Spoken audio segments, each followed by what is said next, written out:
Love it, Melissa, Wonder Woman.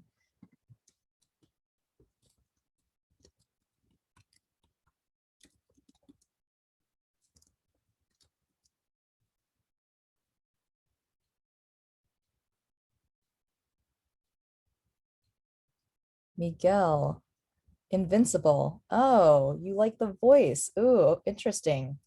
I, oh, and then we have a singer, Katya. Lots of voice talk here. I do a little bit of voice acting on the side, so I'm very curious about these comments.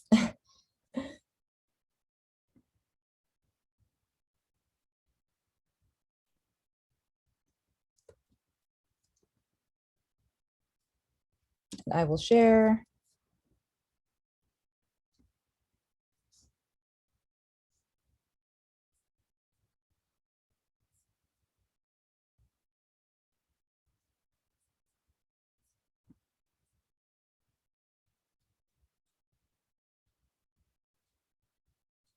Katie wanted to be an actress. Saskia wanted to have Eliza Thornberry's powers. I actually don't know what Eliza's powers are. Do you want to share?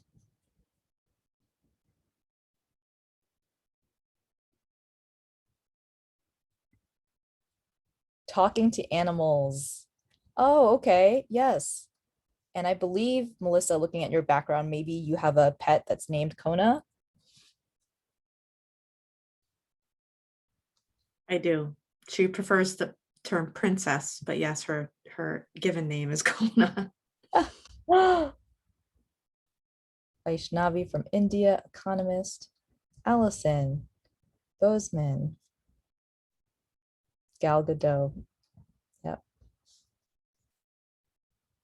All right. Let's get started with this crew here. So I will start with a bit of introduction to set the stage, make sure everyone knows what Women Who Code is and some of our basic policies. And then we will all get to hear from Melissa about diverse startup teams. And then there will be a little bit of time at the end for question and answer. All right, so we are here today for this event, why a diverse team is crucial to startup success. Our speaker is Melissa Jurkoic. And as best practices for Zoom, when you aren't talking, you can mute yourself. If you feel comfortable, please turn on your video. As Women Who Code, our mission is to inspire women to excel in technology careers. And our vision is that we see a world where diverse women are better represented as engineers and tech leaders. What's very important to us is maintaining our code of conduct because we care about inclusion. And if at any point, anything makes you feel uncomfortable, please feel free to mention that to me. And we really do our best to uphold this code of conduct. So with that, I will also say that if you want to attend more events after this one, we have a lot of events that are now remote, and you can go to this link here, be able to find events that are being put on by chapters all around the world. And sometimes we do have members, like today, we have someone from India here. So the cross-cultural sharing and joining of events has been really productive for us. So that's all that I have to share. And at any point, also, if you have questions, feel free to put them in the chat. Any concerns, very welcome to them. And now I will stop sharing and pass to Melissa so that she can take it away with her presentation. Awesome. Thank you so much. Welcome, everybody. So as I mentioned in the chat, I'm based in New Hampshire, so not too far from New York City, but a little bit further from India. So and some of the other places where you guys are. So it's exciting to see how we were talking before we got started, sort of behind the curtain, about just like remote events and how it's so great how we're coming together geographically and how engaged people are. So definitely ask questions. It lets me know that you're paying attention and that I'm not boring you, but also that I may be inspiring diversity of thought. And hopefully you'll see throughout my talk, and just if you follow up with me later or check out things, like diversity of thought is something I'm really, really passionate about, as well as, women in tech, right? Which is what I am, but also, why I'm here, but it's one dimension of diversity, and we'll get into that in just a sec. But as the intro mentioned, my name is Melissa Jurkoic. So I've been a technologist for about 25 years. It's crazy when I say that because I don't feel like that's what's happened. But as you get older, the years pass faster. So I have been in technology for about 25 years. I have lots of experience across roles, both as a software engineer and product management and solution architecture and technical leadership. So my current role in my day job is the CXO at Adaptation, which is a small startup based here in New Hampshire, where we focus around user experience and really delivering great user experiences for our customers and their users, leveraging our low-code platform. And then obviously the reason why I'm here today is another role that I play and have for almost 3 years now is co-founder of an initiative called Diversify Thinking. And really Diversify Thinking was founded, my co-founder and I, around wanting to raise the level of action to meet the level of conversation around diversity and what is now diversity, equity, and inclusion. At that point, I don't even know if equity was part of the thing. It was just D&I. So there's always new acronyms that spin up year over year. So we're really passionate about it. We spent a lot of years building communities, really focused around women in tech specifically, because you usually start with what you know, but really expanded beyond that. And so this talk was part of the culmination between my work that was done there and our mission around raising the level of action to meet the level of conversation. And then also my work that I do on my day job with Adaptation, and just seeing how tough it can be for startups specifically to really build in diversity and inclusion and equity from day one. It's tough. It's we always say startups are focused on product market fit and generating revenue, and that's where they should be focused. So it's a challenge to think about all the people aspects of it. But when you're a high growth startup, you have to think about those things. Now, I'll tell you, if there are people that are attending today that are not part of a startup, that doesn't mean you should exit and be like, all right, peace out, Melissa. I really don't think I need to hear your talk today. What you're going to learn today is really applicable regardless of your context. So I challenge you today, again, challenging you to think differently. If you're not part of startup, you could literally cross that off this list and just say success, because I do believe, and the metrics tell us in the studies, we'll get into some of the data, it's very clear that diverse teams just really do add a lot of value, both to a business as well as individuals and your overall experience. So don't let the startup kind of throw you and be like, oh, crap, I'm not in a startup. This isn't for me. It is for you. It's for everybody. I'm focused here because we at Diversify Thinking want to help startups and startup leaders from the first day. We want to try to help them build this in, and we're building programming around that. So I want to challenge you to think differently. Don't stop listening to me because of the word startup. Really apply it to your own context, whether you're building a team in a large corporation or you're part of standing up initiative grassroots, wherever you are. There's going to be things that you're going to learn today that you'll be able to apply. And that's my challenge. So if I don't meet that expectation, you can absolutely let me know at the end and say, I didn't learn anything. And maybe I can help you out after that. So diving in, one of the things that we hear a lot from leaders, both in startups and larger organizations, especially larger organizations, we'll get into that in a second, is where do I start, right? So it can be super overwhelming to look at diversity, equity, and inclusion and be like, I don't even know where to begin. So therefore I don't. I don't even begin, right? And I think that's the challenge that we personally see when we're talking to leadership teams. They don't know where to begin. And the challenge from the bottom up is they don't feel like leadership cares, right? They don't feel like they're actually investing or putting the effort in. And to have empathy towards leadership, it's because they just don't know where to start. So my recommendation, step one, regardless of your context, is define diversity. And that's you're like, well, there's a definition right there on the screen. I could Google it. I know what diversity is. My point isn't the, Webster definition of diversity. My point is in your context. What does diversity mean to you? So we see a lot of initiatives around, I want to become 50-50 gender parity by 2025, right?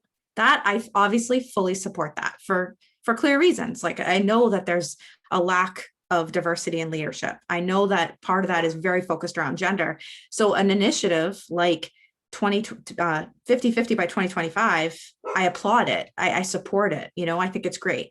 Now that is a very specific dimension of diversity. So that's something that we like to talk about and reference quite often, is the dimensions of diversity. And that's why I say, like, define diversity in your context, because diversity, our de facto definition, because it's sort of the easy thing, because we can see it with our eyes most of the time, is gender and race. We do that, like, bar none. Oh, you can hear my lovely Kona in the background. Bar none, you can hear, you can see that people do this quite often, right? And so a lot of the content that you find out there about diversity is around gender and race. We've spent a lot of time over the last year and a half really exploring the dimensions of diversity. And there's a lot more. It's a lot deeper, and when you pull back the layers, there's gender, there's race, sure. There's religion, there's economic status, there's what we call neurodiversity, which is a really interesting one. So that's, some people might think of it as disabilities. I don't think of it that way. I think of things like autism as a neurodiverse component of diversity. And it's really interesting. And I could have a whole talk just about that. But for real, like, there's all these different dimensions of diversity. And so I challenge you today to really think about that. What does diversity mean to you in your context? Maybe personally, also professionally, certainly if you're a startup leader, where do you want to focus first? Because that's the overwhelm part, right? That's like, okay, Melissa, you just freaked me out. You said it was all these things. Now I really don't know where to start. And that is not my intent. My intent is you've got to pick one. You have to say, is it gender?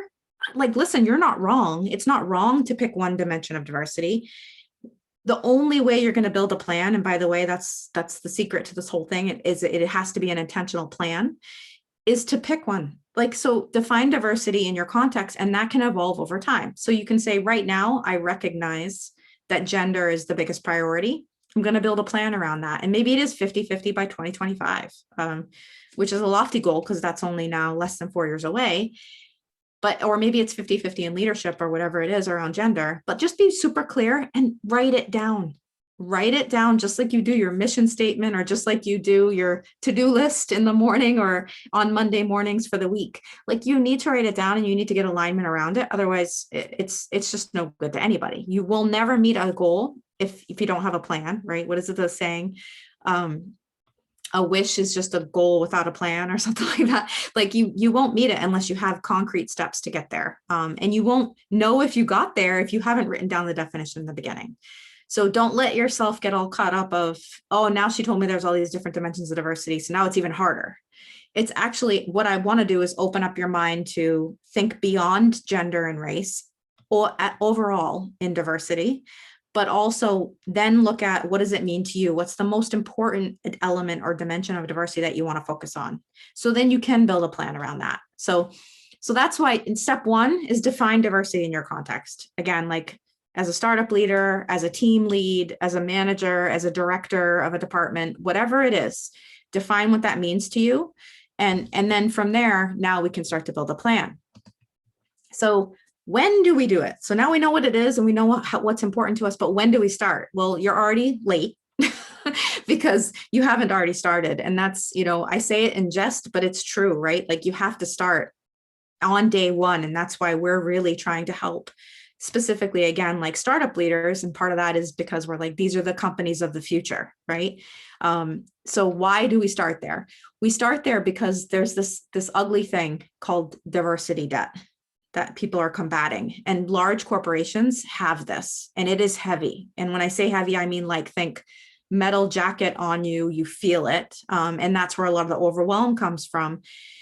Well, if you're a technologist, and maybe some of you are, attending this event, like as I am, I know what I've experienced in the past, we refer to as technical debt. So this is usually a pretty good parallel for people to map to.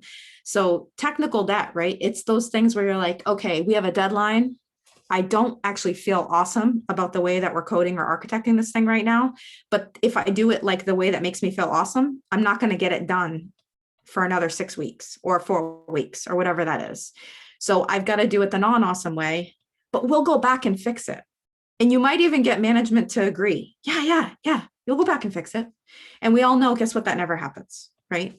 Because guess we're already moved on to the next thing, the next project, the next software release, the next set of escalations from support, whatever your role is on your team. So we don't ever go backwards. And we don't go backwards to fix that technical debt. So what happens over time, it just gets bigger because we build on top of it. So now we're building on top of a foundation that we've already recognized and acknowledged has some debt in it. So this is no different, really. Diversity debt is very similar. So you're growing a team, you're adding people, you're adding people, you're adding people. You look up and you're like, wow, we have like an awesome team of all white males. Holy crap, how'd that happen? Well, it happened because you had no intention to like think differently about who you were hiring or recruiting or promoting or whatever it is, right? Like, so it's a very real thing that happens. And that, just like technical debt, we say, oh, we'll go back and fix it. Going backwards and fixing it is really hard. So that's why it's not that it's impossible or not realistic, but it is why you saw probably in the last 2 years, this amazing role called Chief Diversity Officer, just sort of like, I think now it's Chief DE&I Officer. Like there's many different roles around it, but you saw an actual role being created in large organizations that owned this problem because it's a problem. What they inherited was diversity debt. They signed up for that role and someone said to them, hey, guess what? We have this problem. It's called diversity debt. Go fix it. The problem that we've seen in the past is those people that are told to fix this problem don't actually get any real budget. They might get like a pizza budget. So they get to have like meetup groups to get people around a table to talk about the problem. But they're not getting like true budget in most cases. I'm generalizing for sure, to really make change happen. And that's another reason why Diversify thinking exists, because we're very passionate about like actual change, like that action piece, and not just giving someone a title or saying that it's important to you without actually doing the work. So diversity does real. That's why I say like the best time to start was yesterday, but sure, you can start today. And that's why we do focus like when companies are being built from the ground up, because that's the best time to start to think about it before you accrue all this debt. So you know what it is in your context because you've done the work and you've written it down and you're doing it immediately so you don't accrue this debt. And that's not to say it's impossible. If you do accrue it, there's ways to work through that as well, but it's not without getting like executive buy-in and leadership buy-in around that, because that is a big rock to move. So don't feel discouraged, but know that that is there and it is a thing. So where do you start? You know it, you wrote it down, you're starting to build a plan, you know that you need to start executing on the plan immediately, but how? Like, where do you start? How do you even know? And we say start at the top. So specifically when you're building teams, right, the leadership matters. And it matters a lot because why? Because as a leadership of whether, again, if it's a team, a department, or an entire company as a startup, or even a larger company, the leadership team is your representation of your organization to the rest of the world. Typically, those are the people you see, right? Those are the people that speak at events. Those are the people that are talking to large organizations about potentially buying your product or partnering with you, depending on what your offering is. So they represent you, which means they attract your customers. So the more diverse your leadership team, the more diverse your customer base. Well, it shouldn't be a surprise that diverse customers and diverse markets actually equals dollar signs, right? Like if you only attract one particular market segment and they all happen to look like you, your market's going to run out at some point. I mean, the whole world does not look like each other. So you want to make sure that you're appealing to a broader market. And part of that is you represent who your leadership team is in a diverse way. So what does this metric mean? So again, thinking in the startup world, but I think in general, just, metrics matter. So 63% of startups will get a better valuation by like VCs and people when they're going through fundraising if they have at least one female founder versus an all male founding team. And this is real data. Like I didn't make this up. These are a lot of studies from Gartner and McKinsey and others that have watched this happen over the last 5 years. And it was actually really dramatic during the pandemic for lots of reasons I won't get into today. But so 65% better. So that was female, right? That was the gender dimension of diversity. So what about race? And unfortunately, a lot of these metrics are definitely based on those two dimensions. Because like I mentioned, that's where we go de facto. We go to gender and race. So the studies are really focused around the most common dimensions of diversity. I really hope that in the future we see studies around neurodiversity and things like that, because I think it'll be really telling and interesting how people explore those other dimensions. So the first one, the 63%, was around having one female founder versus all male founders. So now you're thinking leadership team, right? And the diversity of your leadership team. 65% got a better valuation with at least one ethnically diverse founding member. So it actually improved even more, not just on gender, but on race. So, but that's not a number to balk at. 65% better valuation, like as at a startup right now, that stuff matters. It matters a big deal. I mean, it's literally what your company's worth. So, and what it will be worth, you know, forecasting out a few years. So definitely matters. And the reason why you should definitely start at the top. On top of that, it also sets the tone for the rest of your business.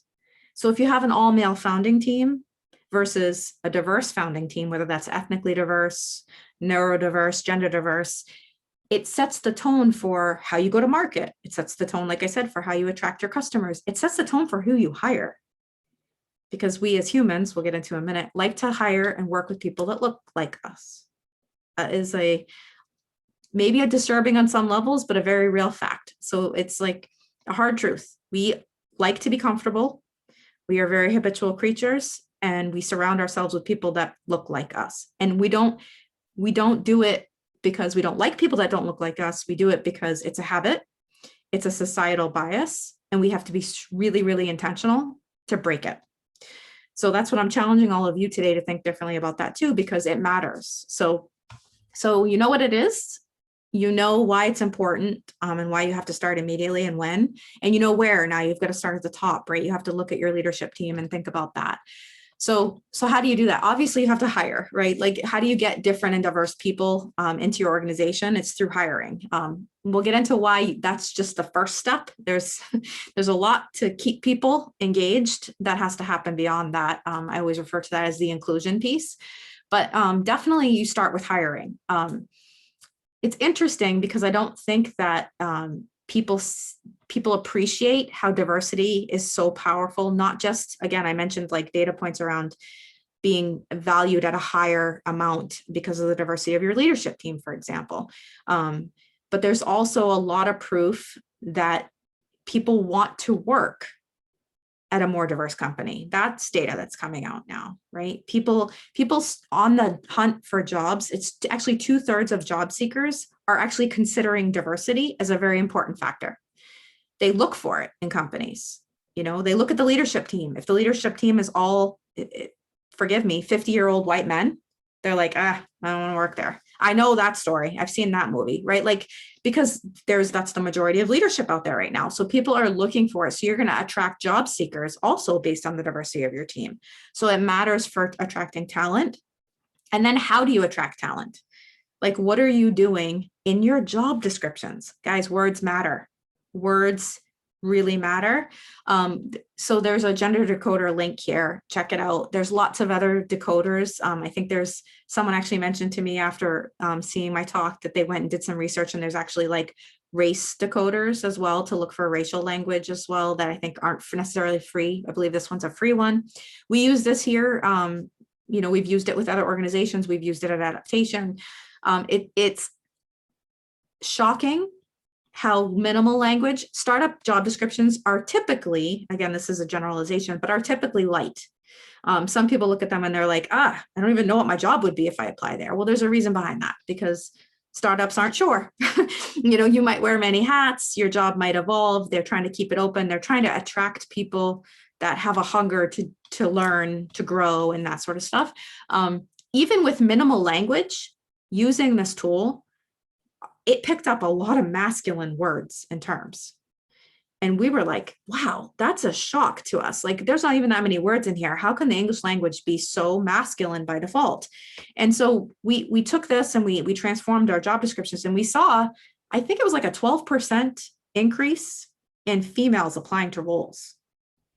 We're actually recruiting right now, and we've worked with organizations that have done this as well. We're recruiting for a technical business analyst. Do you know that 95% of our applicants are male? We created another role, which is on the same exact team, but we didn't put technical in the role. 80% of our candidates are female. So there's some metrics, real time. I actually got those earlier today from my head of people ops. So I was like, oh, damn it. Like, I mean, what do we learn from that, right? What do we learn from that is your words matter. There's a societal bias out there. Women aren't applying to roles that have technical in the title. Now, if I change that to say, instead of technical business analyst, technical project manager, I bet I would get more, because here's the other fun fact. Analyst is also a word that we as females pull away from. So the fact that we called it a technical and analyst in the same title, I think is pushing women away. So I actually told my head of people ops, change the job title. Like, don't change anything but the job title, because the job title is actually not that important. The qualities of the candidate and what they do when they get here and the value they add is what matters. Their job title is important for their career progression and their career trajectory, but not for attracting the talent, right? So, so she's going to try that, and I'll, if you guys are interested, you can hit me up and see in a week or two if we have a difference in candidates. But the difference is, I think, this is my belief, obviously, anecdotally, that we see ourselves, females see themselves as more empathetic than analytical. And so analytical or analyst feels very cold and maybe even calculated, and a distance from how females feel very empathetic. So words matter is really the theme of what I want to get across here, and like really investigate how you're portraying the hiring life cycle right down to the job descriptions.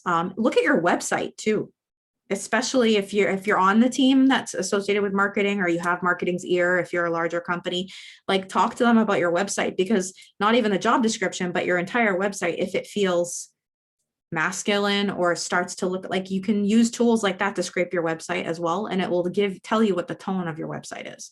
And this stuff matters. I mean, so it's hard to attract a diverse candidate pool if they don't feel welcome from the minute they read your job description. So really interesting stuff, almost shocking in some cases. So you have to be deliberate about these things and really intentional. And there's tools out there to help you do it. Text.io is, I think, another one. That one might actually you have to pay a subscription, but lots of opportunities to really dig deeper there tactically and try to be more intentional. Another fun fact, which is maybe a little bit disheartening, is, across startups specifically, only 26% are actually making a deliberate effort to diversify leadership. I hate that. So again, like, that's part of the reason why Diversify thinking is really focused, because I said, here's an opportunity with startups where they're building from the ground up. These are the companies of our future if they're successful. Only 26% of them think it's important to diversify leadership.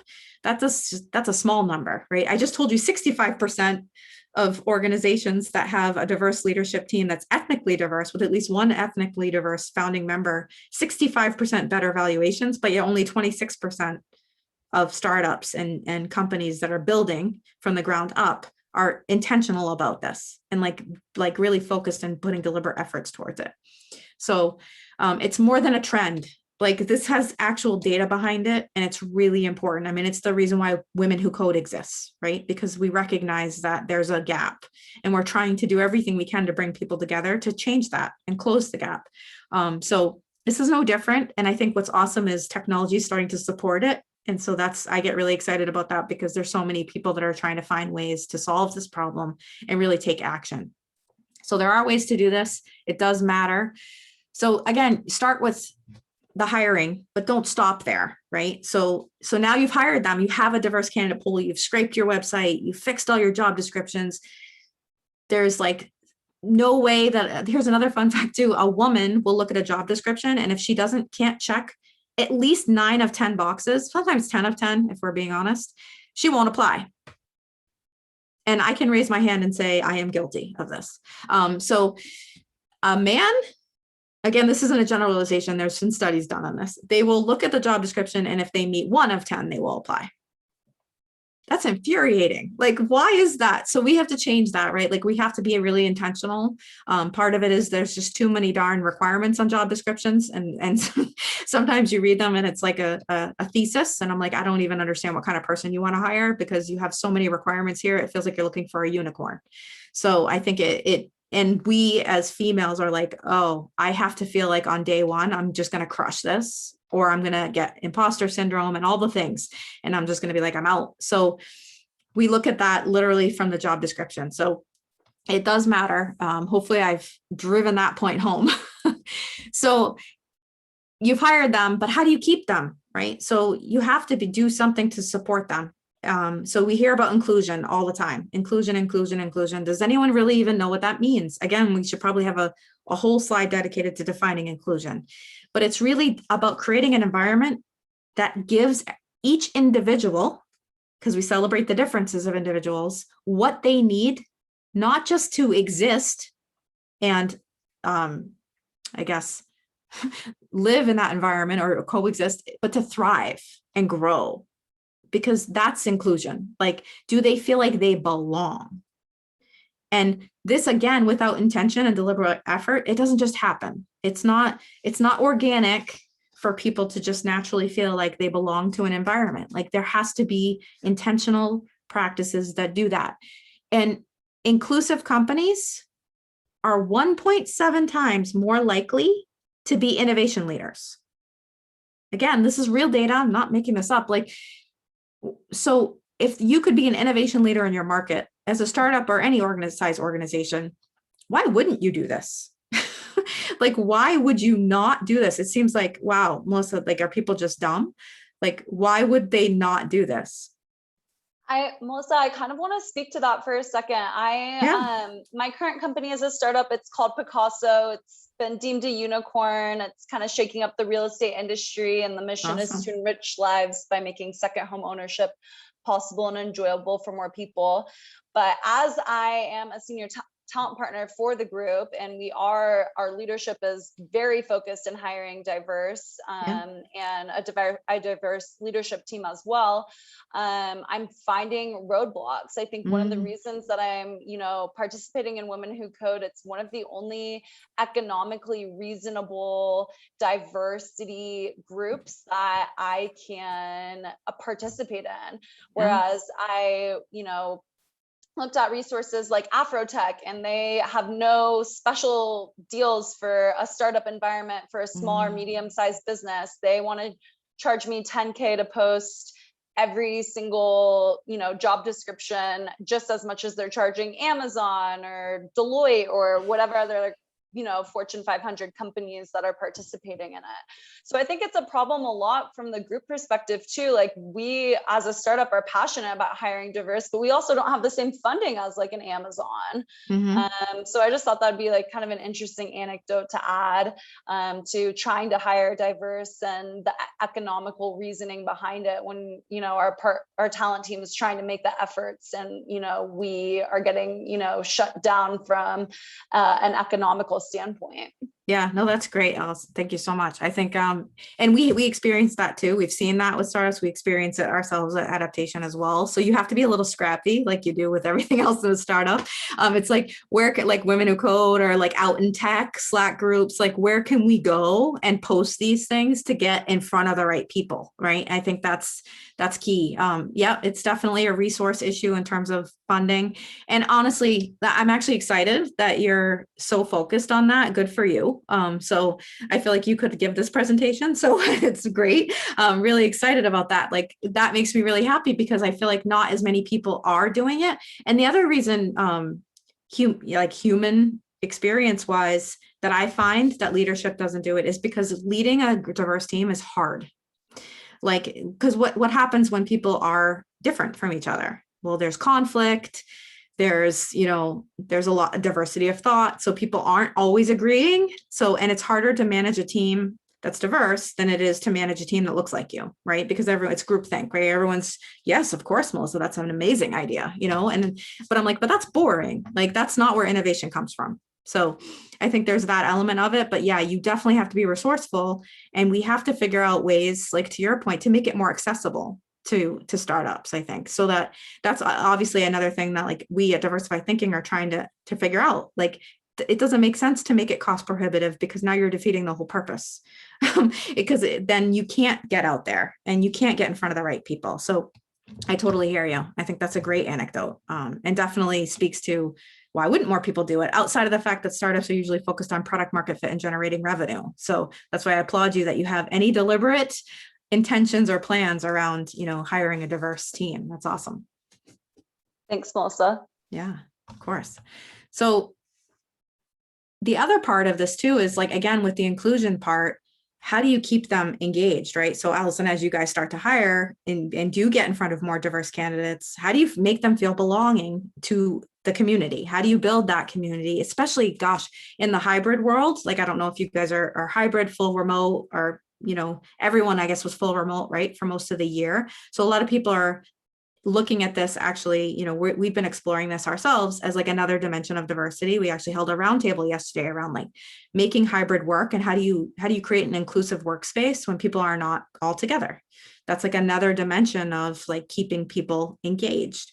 What we've seen specifically around this is we see that people often put it on the lap of leadership, like inclusion is, or worse, in the lap of whoever is representative of HR and people.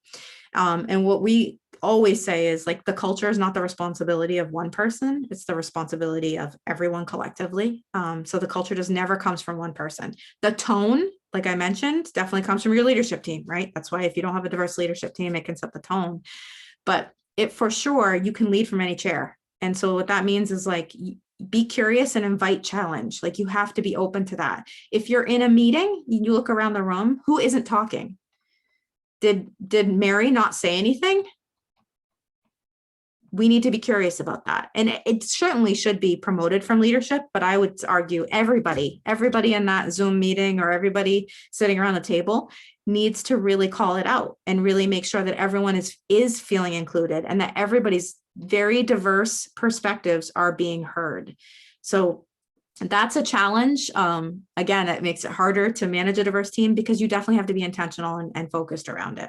So it's important though, because you need to watch that, otherwise people will leave, right? And then now you've done all this work up front to focus on such a deliberate recruiting effort, but now it's a revolving door and they're leaving. So you really do have to focus around the inclusion aspect of it, not just the talent acquisition. That's just one part, arguably a difficult part, as Allison mentioned, because you've got to be able to get in front of those different communities and let them know that you're looking and that you're open to their perspectives, right? But then also, once they're there, you have to be able to support them and give them what they need.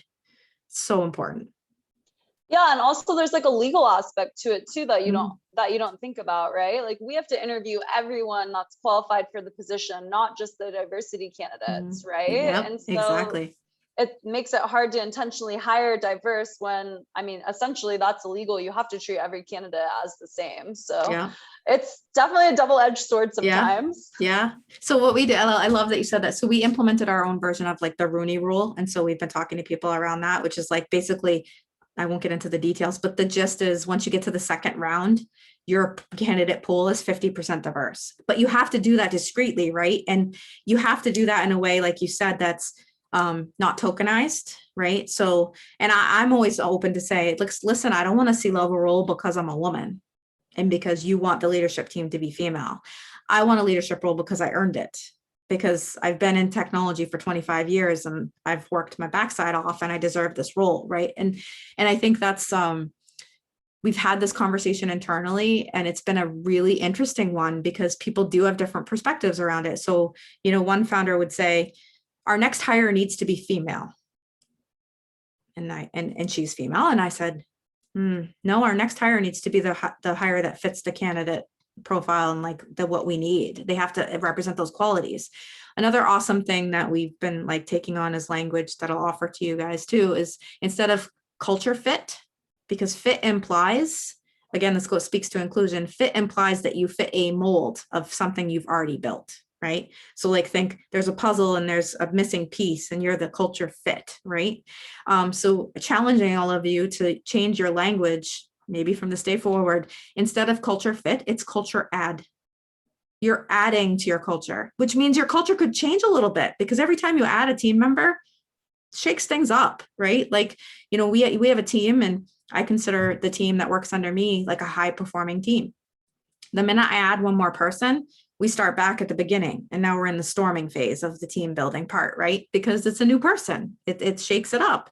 So, I mean, that's the fun of growing, but it also is a challenge. But definitely, like, think about that a little bit different. Like, what is the culture addition of this person versus culture fit? Because when we think of fit, it's like, would they fit well with what we've already built? And it's like, no, would they add value? Would they add something different? Because that's what we should be looking for, right? We should be looking for that diversity intentionally.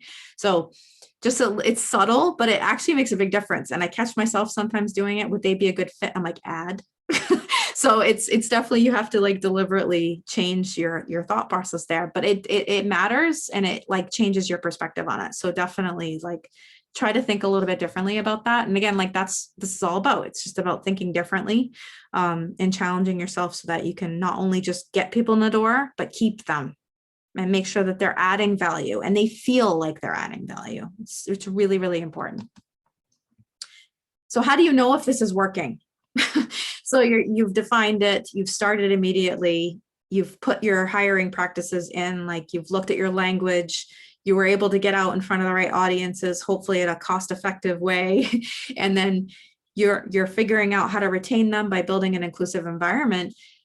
Like, how do you know if it's not like subjective, it's very objective. There are data, right? There's data points that you can analyze to understand this. So get real about that. And what I mean is like, no, again, back to your definition, if it's to get 50-50 by 2025, where are you today? Are you 80-20? Are you 90-10? Like, if you know what your destination is, then you can map a roadmap from where you are. So get real about where you are today and where you want to get to, because that's going to help you with that plan that I talked about in the beginning, which you have to have, right? This is no different than any other project or program for your business. Arguably, one of the most important ones, I think, because it does set the tone for everything from who you attract as your next hires or who you attract as customers. And I will tell you, again, like speaking to startup world, ethnically diverse founders outperform all white founders by 30%. Again, not a metric to bat an eye at. 30% better performance. What does that mean? It means to like investors, that's more money on the dollar that I'm getting back for my investment, right? That's better ROI. So it definitely matters. And to getting real about those metrics is a tangible way to measure success. And I'm a big fan of not feeling your way through this or anything really in life, like really have hard goals and have a path to measure whether or not you achieve those goals. So how do you do this? So you know where you've started from. That's easy, right? You look at your team and you can analyze that. You understand what your goals are, so you can analyze against those goals what your current state is, and then start to pay attention to patterns that might emerge. And when I say that, I mean like who you hire. Look at your last 5 hires. Were they all white males? Were they all males? Were they all women even, right? Like that's, again, to Allison's point, don't over tilt in the other ways, because you're tokenizing the whole thing and you're going to end up with bad hires. I promise you, like you will hire someone for the wrong reasons. And that's going to be detrimental to your business and your team as well. Hire people that are best fits for the role. It just so happens if you apply something like the Rooney Rule, and by the second round, you have 50% diverse candidate pool. What we see, like anecdotally, but also what the data shows, is the right hire is usually a diverse candidate. It's usually one of the more diverse candidates out of that pool. But if you're not intentional about it, you may have never had that person in the pool in the first place. So, I mean, that's what we're learning. Like you have to be intentional in the beginning, and it does take work and sometimes revenue, and you have to apply to it to make it happen, but it's worth it in the end. So pay attention to the last 5 people you hired. Pay attention to the last 5 people you promoted. Because I also say a lot, and we talk to organizations about, people say, oh, there's a leaky pipeline, or there's no pipeline, or, whatever the pipeline issue is today and how they describe it. I challenge you to think about, is it a pipeline problem or is it a pathway problem? Because maybe you already have the people within your team or your organization, but you haven't provided a pathway for them to elevate to a position of leadership or to elevate into a more technical role from where they are. So, try to think of pathways versus pipelines. And that also helps. So like the last 5 people you promoted, are you providing support to them in the way they need? Do they feel like they're in an inclusive environment? Like those types of things. The last 5 people that left your organization, are you doing exit interviews? Are you doing stay interviews? Those are interesting. Are you analyzing why people are leaving? Who are they? Is there a pattern? Do you have a problem? So like get real about that stuff. Again, it's about being intentional and deliberate. That stuff isn't magic. It takes time. You have to write it down. You have to sit with it and think, okay, there's a problem here. I can recognize a pattern, and now I need to develop a strategy and a plan to effectively fix it. So data matters. I gave you a bunch of data today to chew on in terms of like performance metrics and revenue and hiring and just kind of all of the above. These are your takeaways. There's debt when you don't start on the first day. You should really start at the top. Of course, you start with hiring and recruiting, but you can't stop there. You need to encourage people to challenge and invite curiosity across your team and create an environment that supports it. And then definitely measure. I know it's the boring part, but like it matters, because otherwise, what happens when you don't? Nobody knows, because you haven't written it down. And so you won't know if you're successful or not. And don't like fall under the umbrella of artificial success where you're like, well, we have an amazing talent acquisition team and we've told them that our goals are this. But how do you know if you're meeting the goals? Are you just not trying really hard, but it's not happening? So measurements really, really matter. And that's how you'll know. So this is just, if you take a snapshot of this is a link tree that kind of leads you to all my different locations where you can find me, Diversify Thinking, and anything else that you'd want to connect with me on. So I invite you to take a snapshot of that. I also invite you after this, and it's also in this link tree, to join our beta program. So we're formulating a beta program right now. We are focused around startups because we believe that is the companies of the future. And we'd love to invite anyone that's interested to take a deep dive into strategies and techniques that we've used with companies and that we've used in our own experience to promote and sustain inclusion. Again, because I feel like that's a really important part. And there's lots of tools out there, like I mentioned, the gender decoder and others, like to help on the like recruiting aspect. But now that you have them, how do you keep them? And so we feel like that's a really important piece to focus on.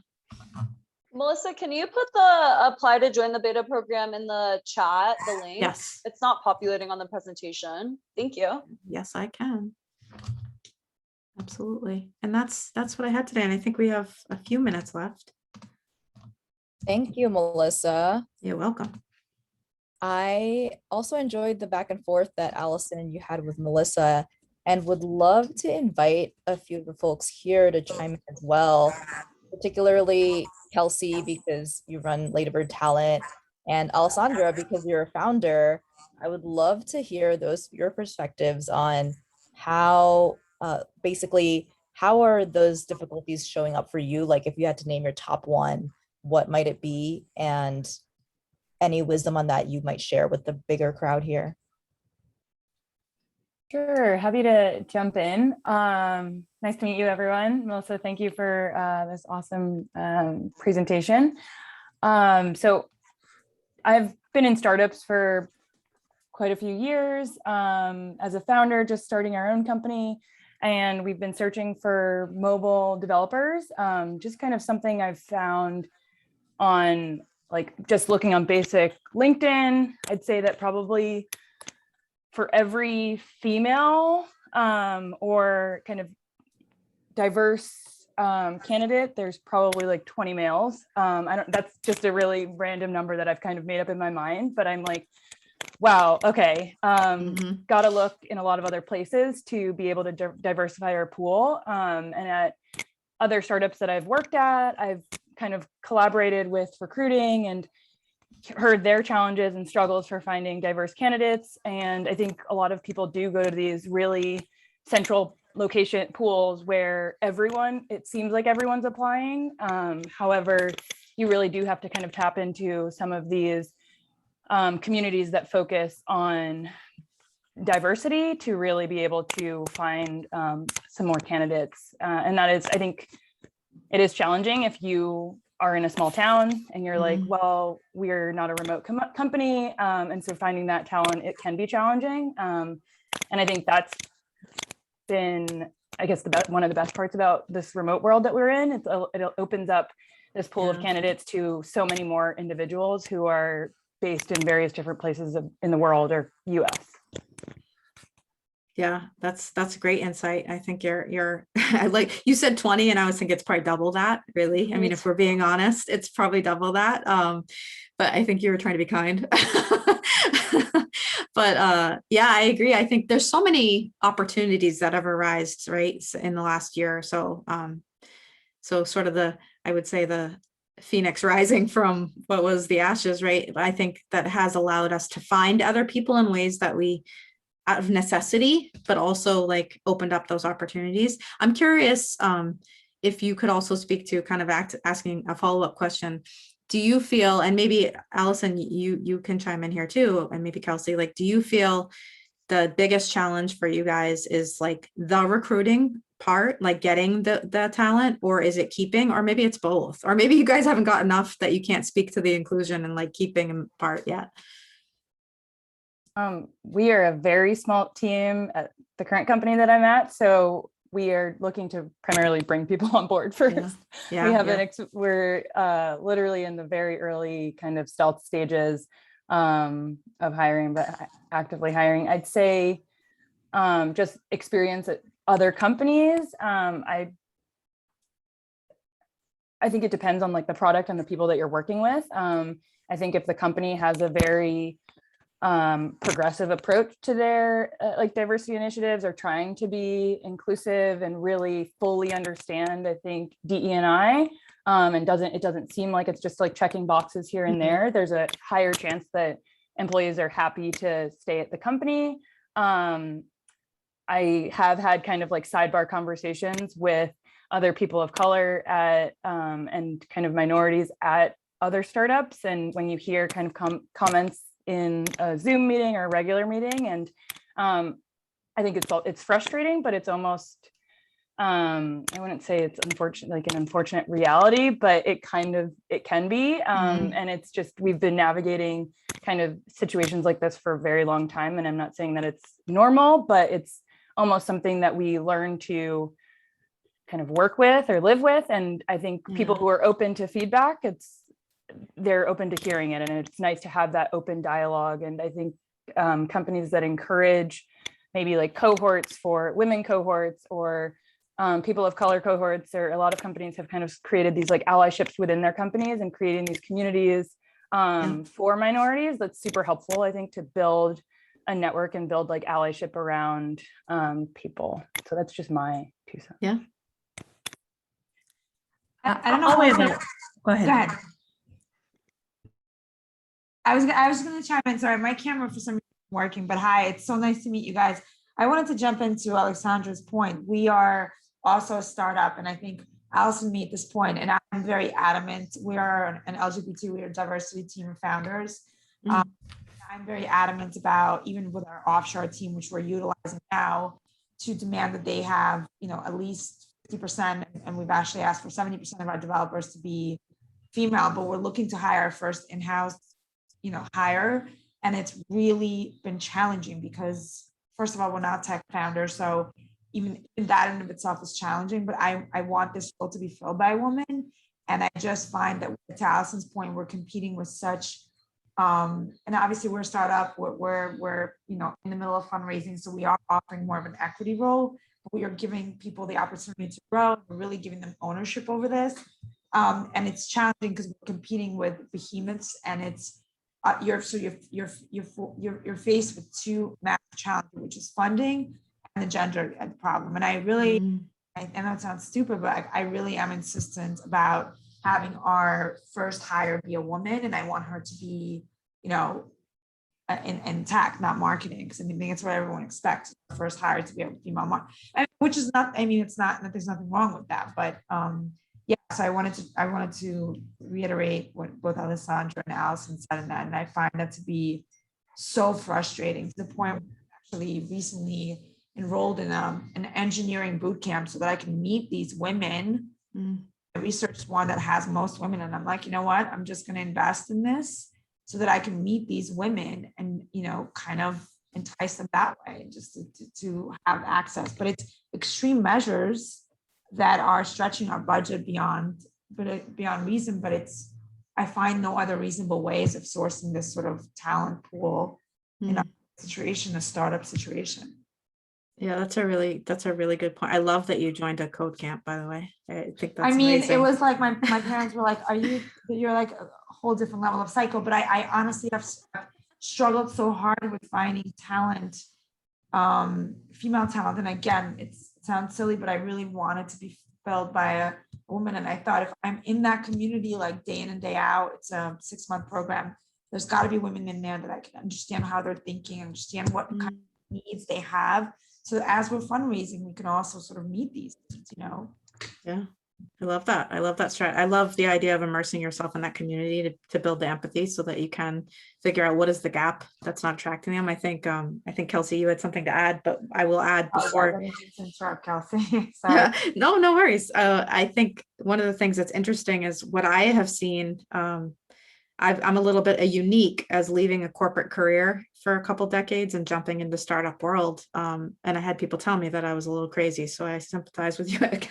I'm like, it's hard on women in the startup space. And I think part of that is hopefully this resonates. Society asks us not to be risk tolerant. It's not on us to take risks. It's on us to have stability, support, be like the foundation of the family or whatever it is. So I think we generally feel like we don't want to take risks. And that's a generalization, and that's definitely speaking from my own like anecdotal experience, but that was tough.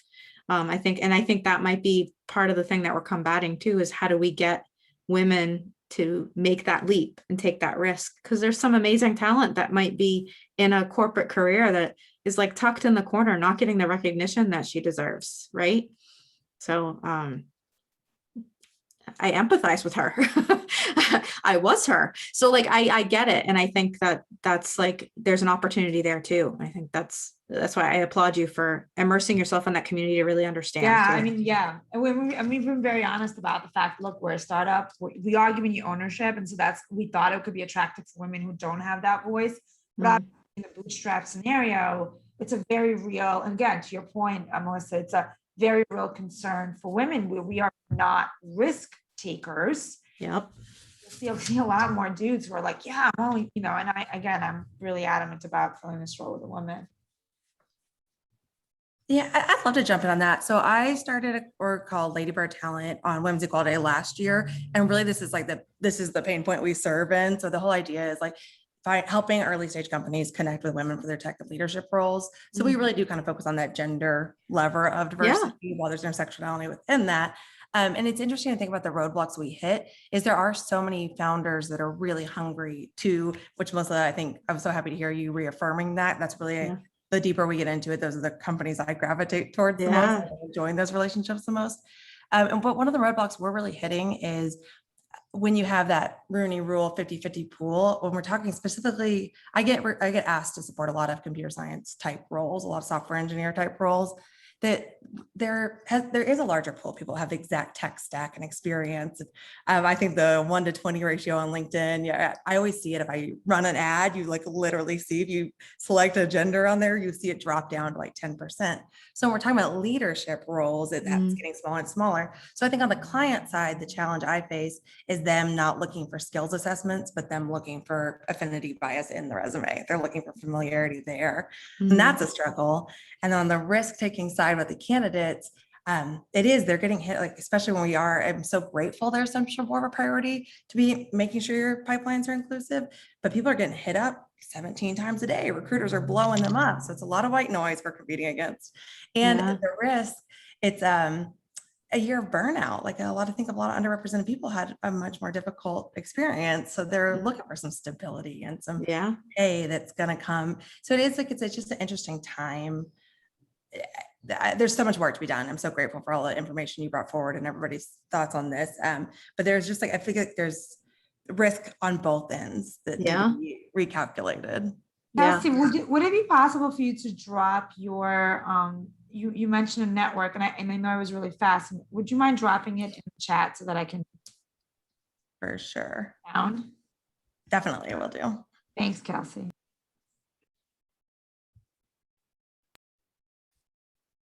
But I know we're at time, so I don't want to keep rambling, but I am just so grateful for this conversation. I missed the beginning, but I hope there's a recording so that I can catch the first 2 points. Yes, there will be a recording. Thank you for the information sharing. I love this knowledge that's being shared across all of you. It is at time, so please, anyone who needs to go, please feel free. If anybody does have any other questions, let us know. And Melissa, you can tell us if you need to hop off this second, please do what you need to do. No, I'm good. If anyone has any other questions, I'm really grateful to have had your attention for the last 45 minutes or so. And hopefully you guys were able to pick up at least one nugget away that maybe inspires you to do something or think differently. I think there's very many people here that are already on the same mission. So that's awesome. I love it. And hopefully we can cross paths and help each other. I think that's inevitably how these things happen, right? They're a collective effort. They're not an individual effort. So how can we all work together, identify the gaps and have it be mutually beneficial? I think that's ultimately our goal, right? To try to change this. So great. Thank you very much. Thank you so much, Melissa. This was awesome. Thank you. Thank you. Thank you, everybody. All right. Thank you so Bye. much. Take care. Bye.